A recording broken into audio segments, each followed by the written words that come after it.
Hi friends, నా పేరు యశ్వంత్. మీకు ప్రశ్న అండి. మీరు ఎప్పుడైనా మాబ్ లించింగ్ అనే పేరు విన్నారా?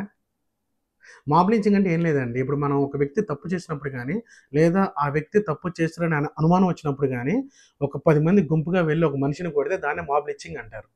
కాకపోతే ఈ మాబ్ లించింగ్ అనేది అంటే దీని గురించి ఫోటోలు తీసి పేపర్‌లో ఎయటం గానీ, టెలికాస్ట్ చేయటం గానీ చట్టరీత్యా నేరం. కాకపోతే ఈ మాబ్ లించింగ్‌ని నేను చూశాను. ఎక్కడని అనుకుంటున్నారా?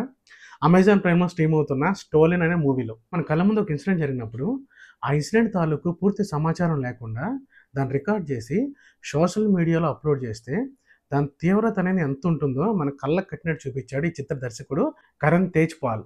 ఇక ఈ చిత్రంలోకెళ్తే గౌతమ్, రమణ్ అని ఇద్దరు అన్నదమ్ములు ఉంటారు. అయితే రమణ్ అనే అతను రైల్వే స్టేషన్‌లో ఉన్నానని చెప్తే, గౌతమ్ అనే అన్నయ్య అంటే గౌతమ్ అన్నయ్య, రమణ్ తమ్ముడిక్కడ.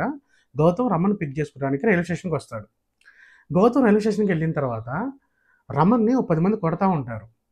గౌతమ్ ఆ గొడవలో ఇన్వాల్వ్ అయ్యి ఏంటని అడగ్గా అక్కడ ఒక మహిళ జంప అనే ఒక మహిళ తన కూతురిని రమణ్ కిడ్నాప్ చేశాడని చెప్పి గౌతమ్‌తో చెప్పుద్ది. అయితే ఆ గొడవ ఆపే ప్రయత్నంలో ఉన్నప్పుడు పోలీసులు మధ్యలో దూరతారు. సో, ఎప్పుడైతే ఆ మహిళ జంప అనే మహిళ ఈ రమణ్ అనేవాడు ఇలా పిల్లల్ని కిడ్నాప్ చేశాడనేటప్పుడు ఒక మనిషి ఆ రైల్వే స్టేషన్‌లో వీడియో తీస్తాడు. ఇది పక్కన పెడితే పోలీస్ ఇన్వాల్వ్ అయిన తర్వాత అక్కడ కొన్ని చర్చలు జరిగిన తర్వాత వీళ్ళ మీద కొంచెం అనుమానం తగ్గిద్దనమాట.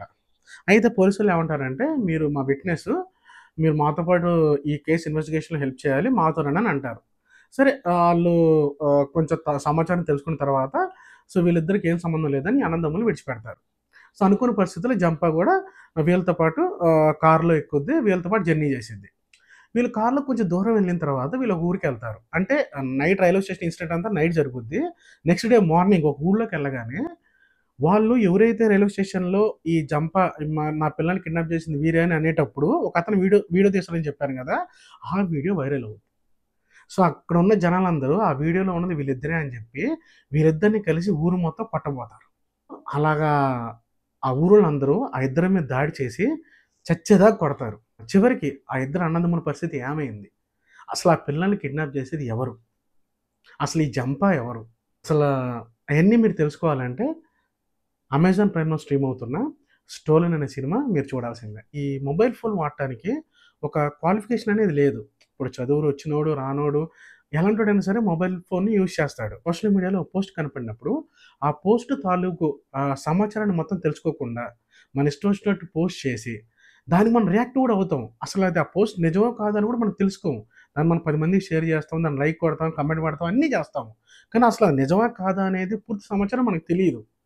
సో, ఇలా రియాక్ట్ అవుతా ఉంటే, దాని ఇంపాక్ట్ అనేది ఎంత దారుణంగా ఉంటుంది. ఈ సినిమాలో కొన్ని కొన్ని సన్నివేశాలైతే మన కళ్ళతో కూడా చూడలేము. నేనైతే చూడలేకపోయాను. ఆళ్ళ తమ్ముడికి అంటే రమణ్‌కి ఆహ్, బుల్లెట్ దిగుద్దనమాట. అంటే వాళ్ళ కార్‌లో జర్నీ చేసేటప్పుడు ఒకతను కాలుస్తాడు. సరే తన తమ్ముడిని కాపాడలేక, తను కాపాడుకోలేక, తనొక గదిలో బందీ చేసి బయటికెళ్తే అన్నయ్య దొరికిపోతాడు. ఊరు మొత్తం కలిసి అన్నయ్యని బాదుతారు. ప్రతి ఒక్క తీసుకొని ప్రతి ఒక్కరి చేత కొట్టిత్తారు. పూర్తి సమాచారం తెలుసుకోకుండా సోషల్ మీడియాలో పోస్ట్ పెడితే అసల ఎంత దారుణమైన పరిస్థితిలో జనాలెళ్తారనేది ఈ సినిమాలో చూపెట్టారు. కాకపోతే ఈ సినిమా అనేది వాస్తవ సంఘటన ఆధారంగా తీయబడింది. అస్సాంలో జరిగిన రియల్ ఇన్సిడెంట్ ఇది. అస్సాంలో గ్రామంలో ఇద్దరు అన్నదమ్ములకి జరిగిన రియల్ ఇన్సిడెంట్‌ని చూసి ఇన్‌స్పైర్ అయ్యి ఈ సినిమా తీశారు. ఈ సినిమా 2023 రిలీజ్ అయింది. ఇది ఎన్నో ఫిల్మ్ ఫెస్టివల్స్‌లో టెలికాస్ట్ చేశారు. ఎన్నో అవార్డ్స్ వచ్చాయి. అండ్ ఎంతోమంది ప్రశంసించారు ఈ సినిమాని. సో, ఈ సినిమాని తప్పకుండా చూడండి. ఇది సమాజానికి ఉపయోగపడే సినిమా. మనం ఎలాంటి పరిస్థితిలో ఉన్నాం, ఎలాంటి సమాజంలో ఉన్నాం అని గూడా ఈ సినిమా అనేది మనకి కళ్ళకి కట్టినట్టు చూపించింది. దయచేసి ఈ సినిమాని తప్పకుండా చూడండి. అండ్ నా ఎక్స్‌ప్లనేషన్ నచ్చినట్టయితే ఈ వీడియోని లైక్ చేయండి. నెక్స్ట్ వీడియోతో మళ్ళీ కలుద్దాం. Thank you. Thanks for watching.